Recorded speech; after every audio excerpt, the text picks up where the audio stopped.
I don't want to dwell on the community survey because it's been touched upon by a number of my colleagues.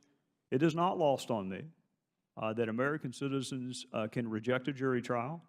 They can reject a lawyer. They can refuse to talk to the government. They can refuse to talk to law enforcement. They can refuse to vote. It is surprising to me to see that little line at the bottom of the community survey that you can be punished for failing to tell the government how many bathrooms you have and what kind of fixtures you have. So given that you and I agree that the disconnect between the citizenry and the government is one of the reasons we have a low compliance rate, I would encourage you to be very judicious and thoughtful about what questions government does ask. And the other thing I would, two other points, and then we're done. Cost matters. It matters, period, new paragraph. I think in lots of facets of life, we're willing to pay for quality. We do it with automobiles, we do it with sporting events.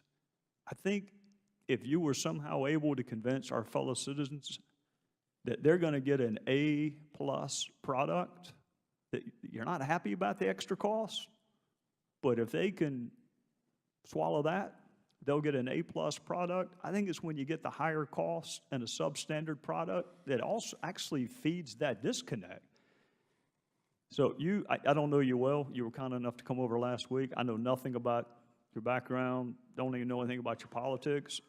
I will tell you this, you come across as an authentic person. You come across as someone that our fellow citizens would believe on an issue like this. I would encourage you to pair up with someone who has a different political ideology, whatever yours is, find somebody on the other side. And communicate to our fellow citizens, look, we get the disconnect, we're not trying to change that.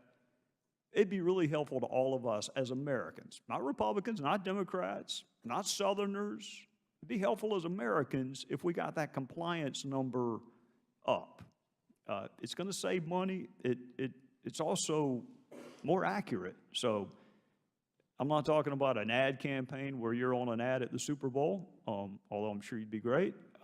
Just use the bully pulpit of being a cabinet level official to kind of reassure our fellow citizens that you want to do it the right way and you want it to be accurate and you could use their help. Well, I think that's very good advice, and I will try very hard to use whatever bully pulpit comes with Commerce to try to achieve that.